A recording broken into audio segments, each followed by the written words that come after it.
इससे अच्छा है कि खुलकर कहिए कि नीतीश कुमार से शराबबंदी नहीं हटेगा, शराबबंदी को हम हटाएंगे। साफ।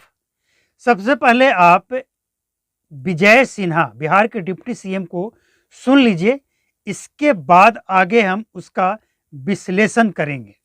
चलिए सबसे पहले सुनते हैं ये क्या कह रहे हैं और इसके मायने क्या है। चलिए। है इसी मानसिकता को आज भी वो दिन याद होगा कि सत्ता में 94 लाख परिवार जो 6000 से कम आमदनी का है, जब उप मुख्यमंत्री थे, सत्ता में बैठे थे, क्यों मुंह से आवाज नहीं निकली थी। आज वह परिवार के लोग जो गरीब है उसको ईमानदारी से यही लोग थे जो कहते थे जो पिएगा सो मरेगा। आज नेता प्रतिपक्ष के रूप में विजय सिन्हा उस समय कहा था कि नहीं, सरकार की जिम्मेवारी है 4 लाख रुपया मुआवजा मिले, और बिहार के मुख्यमंत्री नीतीश कुमार जी ने 4 लाख मुआवजा का ऐलान किया था। उस समय तेजस्वी यादव के मुंह से आवाज भी नहीं निकलती थी। ये कभी गरीबों का हितैषी नहीं है। सोने के चम्मच लेकर जन्म लेने वाला, चार्टर्ड विमान पर बर्थडे मनाने। तो ये आपने सुना विजय कुमार सिन्हा। विजय सिन्हा बिहार के डिप्टी सीएम, कौन नहीं जानता इनको भाई। अब इनका कहने का मतलब ये है कि तेजस्वी यादव घड़ियालू आंसू जो बहा रहे हैं, और जब ये विपक्ष में थे, आपको याद होगा जब ये विपक्ष में थे उसी समय बिहार में जहरीली शराब से होने वाली मौत के बाद उनके परिवार को सहायता देने की घोषणा किए थे नीतीश कुमार। तो सवाल ये है कि जो सत्ता में होता है उसको शराबबंदी अच्छा लगता है, और जो सत्ता से बाहर होता है शराबबंदी में कमियां दिखने लगती है। लेकिन सच्चाई ये है कि सत्ता में रहें या बाहर रहें, बिहार के मुख्यमंत्री नीतीश कुमार ही रहते हैं, चाहे विजय सिन्हा हो या तेजस्वी यादव हो। डिप्टी सीएम कोई भी रहे, सीएम नीतीश कुमार होते हैं, और बिहार में जो शराबबंदी की स्थिति है वो हमेशा रहती है। अब सवाल ये है कि ग्राउंड जीरो पे जो बात है, ज़मीनी हकीकत क्या है, ये तेजस्वी यादव को ही पता है, विजय सिन्हा को ही पता है, और दोनों सत्ता में रह चुके हैं। अभी विजय सिन्हा हैं। अब सवाल ये है, सवाल किससे किया जाए?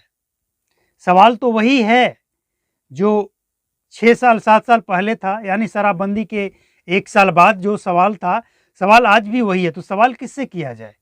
नीतीश कुमार से, जो सत्ता में साथ में कोई भी आए मुख्यमंत्री वही रहते हैं, या फिर डिप्टी सीएम से, जो कभी बीजेपी का कभी आरजेडी का, और दोनों का बयान विपक्ष में जाने के बाद बदल जाता है। अब खुलकर इस बात को कहने में क्या दिक्कत है? तेजस्वी यादव खुलकर इस बात को कह दें कि हम सत्ता में आएंगे तो शराबबंदी को हटा देंगे। हाँ, हमने सपोर्ट किया था, लेकिन सपोर्ट इसलिए नहीं किया था कि बिहार में जहरीली और नकली शराब बिकता रहे, बिहार में शराब की तस्करी होता रहे, होम डिलीवरी होता रहे, और जनता को इसका खामियाजा भुगतना पड़े, यानी पैसा ज़्यादा देना पड़े, और पीते हुए पकड़े गए, ले जाते हुए पकड़े गए तो जेल की हवा खाना पड़े, और खासकर गरीब तबके के लोग। तो खुल कर बोलिए ना, जो कहना है खुल कर बोलिए, स्पष्ट। इसमें पर्दे के पीछे से बोलने का क्या मतलब है? मतलब इशारे इशारे में बोलने का क्या मतलब है? अगर शराबबंदी आपको अच्छा नहीं लगता है तो आप खुलकर बोलिए कि हम इसे हटा देंगे। और तेजस्वी यादव से एक और सवाल बनता है कि वो दिन मत भूलिए कि जब आप बगल में बैठे थे, नीतीश कुमार चिल्लाकर कह रहे थे कि जहरीला शराब पियोगे तो मरोगे। उस समय तो आपको शराबबंदी पे कोई कमी नहीं दिखता था, अच्छा लगता था। और यही विजय सिन्हा जब विपक्ष में थे तो जहरीली शराब से होने वाली मौत पे 4000 मुआवजा देने की बात करते थे। तब नीतीश कुमार कहते थे कि सवाल ही नहीं होता है कि हम जहरीली शराब पीकर मरने वाले को मदद करें, मुआवजा दें। लेकिन बाद में वो माने और मुआवजा भी मिलने लगा। लेकिन सवाल आज भी वही है, बिहार की स्थिति आज भी वही है जो पहले था। सत्ता में कोई आए कोई जाए, तो क्या नीतीश कुमार बिहार का शराबबंदी पे समीक्षा करेंगे, शराबबंदी हटाएंगे, या फिर जहरीली शराब, नकली शराब बेचने पे रोक लगाएंगे? क्या प्लान क्या है? सत्ताधारी का प्लान क्या है? विपक्ष में जो बैठे हैं तेजस्वी यादव, उनका प्लान क्या है? दोनों अपना जो उनका स्टेटमेंट है, सत्ताधारी का और विपक्ष का, इसको पर्दे में मत रखिए, इसको साफ साफ बताइए कि आप दोनों का स्टैंड क्या है शराबबंदी को लेकर। अगर हटाना है तो हटाना है, और अगर नहीं हटाना है तो फिर ये राजनीति क्यों? सबको पता है, बिहार के एक एक बच्चे को पता है, और नीतीश कुमार का जो यात्रा निकलने वाला है, पहले चरण में 4-5 जिला को ये कवर करने वाले हैं। वहाँ पे भी जाकर आप ज़रा पूछ लीजिएगा, जैसे जो आपका घेरा होता है ना, उस घेरा से थोड़ा सा निकल कर और आम जनता से डायरेक्टली पूछ लीजिएगा चुपके से कि शराब बिकता है, पता चल जाएगा। बिकता है तो कब से बिकता है, कौन बेचता है, कौन पीता है, क्या महिलाओं को पता है या नहीं पता है, जीविका दीदियों को पता है या नहीं पता है, थोड़ा सा पूछ लीजिएगा ना, ज़मीनी हकीकत पता चल जाएगा। अब तेजस्वी यादव, उनका भी एक यात्रा चल रहा है, और वो कार्यकर्ता से मिल रहे हैं, आम लोगों से मिल रहे हैं। आम लोग अगर उनसे कोई इस समय मिलने जा रहा है तो जो सुरक्षाकर्मी होते हैं वो रोकते हैं, तो वो कहते हैं कि नहीं, उनको आने दो, मिलने दो।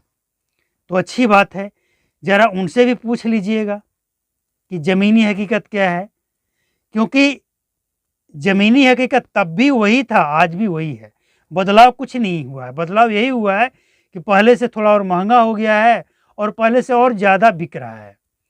और जो नया साल आने वाला है, इसमें खपाने के लिए, इसमें बेचने के लिए माफिया अपना काम जोर शोर से कर रहे हैं, लगे हुए हैं।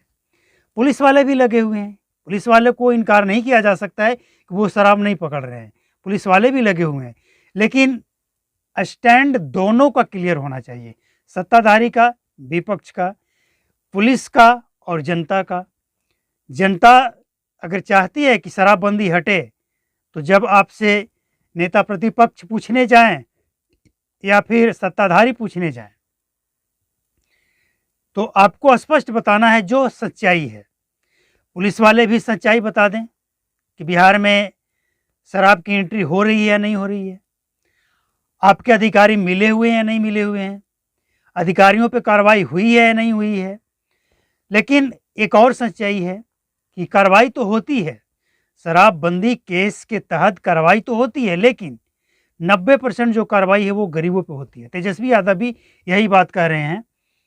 और जब ये बीजेपी भी विपक्ष में होते हैं ना, बीजेपी वाले ये भी विपक्ष में होते हैं, तब बोलते हैं कि गरीब जेल जाता है। तो सच्चाई है वो हमेशा रहेगा, सच्चाई बदलता नहीं है। उम्मीद है ये जानकारी आपको अच्छा लगा होगा, और आपका क्या विचार है ज़रूर बताएं, क्योंकि सर्वे एक एक व्यक्ति से होता है, और सोशल मीडिया पे जो आप जानकारी देंगे वो भी एक आवाज़ बनेगा, वो भी सर्वे में काम आएगा। सरकार तक पहुंचता है, हर खबर पहुंचता है, और सरकार को ये पता लगता है कि जनता की राय क्या है, पुलिस का काम क्या है, और विपक्ष जो बोल रही है कितनी सच्चाई है, उनके नेता जो बोल रहे हैं उसमें कितनी सच्चाई है। तो सब मिला जुलाकर समीक्षा होता है, और तब जाकर किसी भी विषय का जो निचोड़ है वो निकल पाता है रियल। तो अगर रिपोर्ट अच्छा लगा हो तो लाइक करें, शेयर करें, चैनल को सब्सक्राइब कर लें आगे का हर अपडेट जानने के लिए। और किसी भी तरह का समस्या आपके क्षेत्र में है तो उसे आप बताएं, उस शिकायत को आवाज़ देकर सरकार तक पहुंचाने का काम सोशल मीडिया पे जो काम करने वाले हैं उनका है, तो किया जाएगा, पहुंचाया जाएगा। मिलते हैं अगले बुलेटिन में। नमस्कार, जय हिंद, थैंक यू।